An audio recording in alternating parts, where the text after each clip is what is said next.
This was written, directed, and co-produced by Angelina Jolie, and stars Zana Marhavanik, Goran Kostic, and Raid Zerbezia.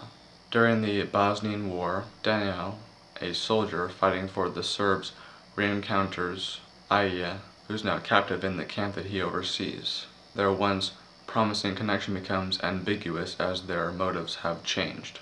Going into this film, I had zero expectations. I think that in general, Angelina Jolie is a pretty good actress, and I was curious to see how her talent translated from on the screen to behind the camera. And I gotta say, I was very impressed. I loved this movie.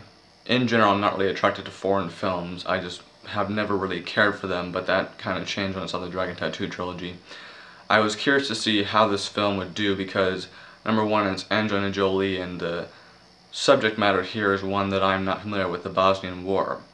And I was curious to see if she could, because she wrote the script and directed it, I was wondering if, she could keep my attention with the story, and my goodness, did she. I was never bored once during this movie. I was captivated by these characters. I was drawn in by the performances. Great actors, superb performances. This is her directorial debut, but man, this is her true calling. I mean, she's not bad as an actress. I mean, don't stop acting, but honestly, she needs to keep directing. I'm not kidding. She is a great director. Every shot superbly framed. I mean, no joke, as I was watching this movie, I completely forgot that Angelina had directed it and was thinking to myself, this is a film that looks like it was directed by somebody who's been directing for a very long time, so props to her. I was most impressed by the way that she dealt with the women being brutalized and then all the violence happening around. She doesn't shove any of that in your face. I've seen a lot of war movies, and the one thing that kind of binds them all together is the way that the action is shot. It's normally just kind of all frantic pace, the camera's shaking all over the place and you can't tell what the hell's going on, but here, what Jolie did was she just follows the action.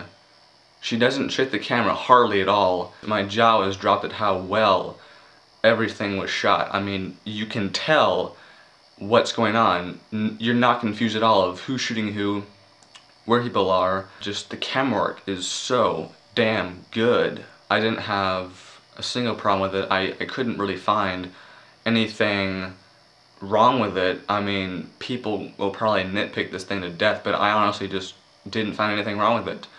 I loved it, and I'm gonna give it 5 out of 5 stars. Even though I'm giving it that rating though, I'm not gonna recommend this to everyone because the subject matter here will not please everyone. Like, this isn't for just the average moviegoer. If you're interested in seeing it, if you like Angelina Jolie and want to see how she's doing as a director now, honestly, go and see this because this is, it's early in the year, I know, it's not even February, but this is gonna go on my best of the year list.